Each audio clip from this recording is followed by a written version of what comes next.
Je vais vous expliquer comment fonctionne le tableau des vitesses de coupe. Les vitesses de coupe, dans notre métier, c'est très important. C'est ce qui va faire en sorte qu'on va usiner une pièce correctement avec des bons paramètres. Okay? Comment que ça fonctionne? Les vitesses de coupe, c'est un tableau avec des valeurs qui sont déjà en général assez préétablies, soit par les fabricants d'outils. Et chaque chiffre, c'est une valeur différente, tout dépendant du matériel qu'on usine, tout dépendant quel type d'opération qu'on fait et tout dépendant du type d'outil qu'on utilise. Les vitesses de coupe sont exprimées en pieds par minute. Ça veut dire que tous les chiffres qui sont ici équivaut à des pieds. Comme par exemple, 94, c'est 94 pieds par minute. Ça veut dire que mon outil parcourt 94 pieds en 1 minute sur ma pièce. Okay? Ça, ces valeurs-là sont très importantes pour calculer la vitesse de rotation soit de la pièce ou soit de l'outil. Okay? Pour vous expliquer le tableau, c'est qu'à la gauche, ici, vous avez les types de matériaux. Bon, ici, on a de l'acier 10-20, 10-45, 43-40, du O1. Ça, c'est différents aciers. Ça, c'est mou. Okay? Ça, c'est de l'acier mou. Plus qu'on avance, plus que ça commence à être dur. Okay? Puis ça, c'est rendu quand même assez très dur, qui est mélangé avec d'autres composants comme du chrome, qui est un peu plus dur à usiner. Du M4, la même chose. Ensuite, on a de la fonte, de l'aluminium et du laiton. L'aluminium, on va en usiner pendant le cours, plus dans la commande numérique, mais dans le conventionnel, vous allez en faire aussi. Du laiton aussi. Le laiton, c'est un matériau qui est comme jaunâtre, très facile à usiner. L'aluminium, c'est gris pâle, très facile à usiner. Et l'acier, tous les types d'acier sont quand même un genre de gris pas foncé, là, mais ni pâle. Okay? Ça, c'est... on va aussi en usiner beaucoup de l'acier.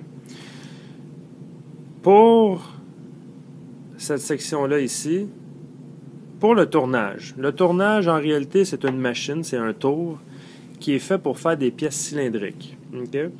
Je donne un exemple. Ça, c'est une pièce qui résume assez bien quel genre de pièce qu'on peut faire sur un tour.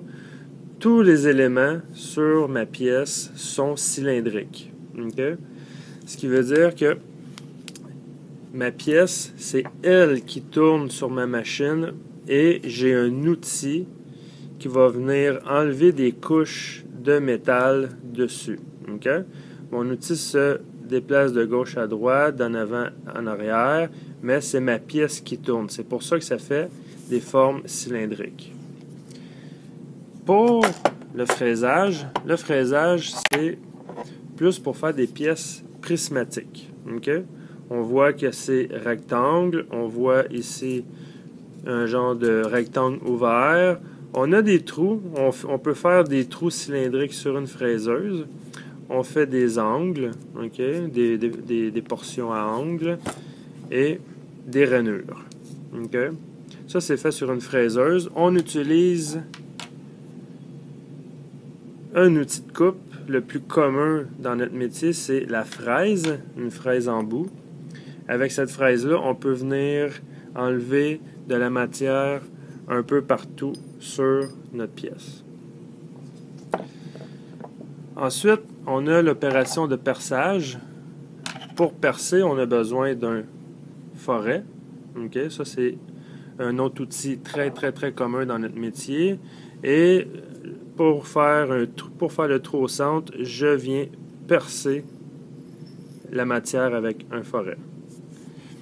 Et ensuite, pour terminer les types d'opérations, on a l'alésage. L'alésage, ça ressemble à un foret.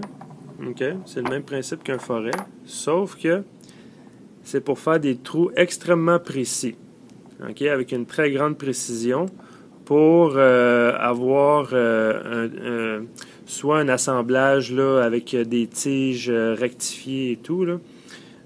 Ça, c'est pour... ça, c'est ce genre d'opération-là. Pour faire des trous très, très, très précis, c'est des alaisages. Ensuite, si on continue, ici, on a carb et HSS. Carb, c'est pour carbure, et HSS, c'est en anglais, c'est High Speed Steel. Okay? Je vais vous montrer la différence. Ça ici, c'est comme une fraise à 45 degrés. Si vous regardez la couleur, c'est gris-argent. Okay? C'est léger. Ça, c'est du High Speed Steel. C'est de l'acier à outils. Ça, c'est un outil très de base qu'on peut machiner toutes sortes de matériaux avec ça. Et les vitesses de coupe, vous remarquerez que les vitesses de coupe pour le HSS sont beaucoup plus bas que le carbure. C'est normal parce que le HSS est moins résistant à l'usure et à la profondeur de coupe et à toutes sortes de paramètres. Si je regarde le carbure, vous remarquerez la différence de couleur, est plus foncé et beaucoup plus lourd.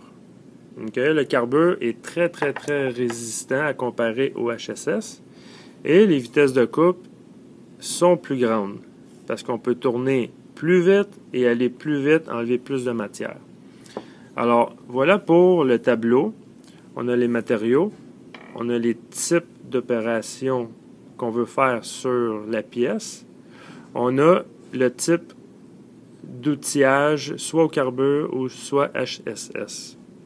Alors, avec ces paramètres-là, on détermine la bonne vitesse de coupe et je vais vous expliquer dans une autre vidéo comment calculer le RPM pour différentes situations.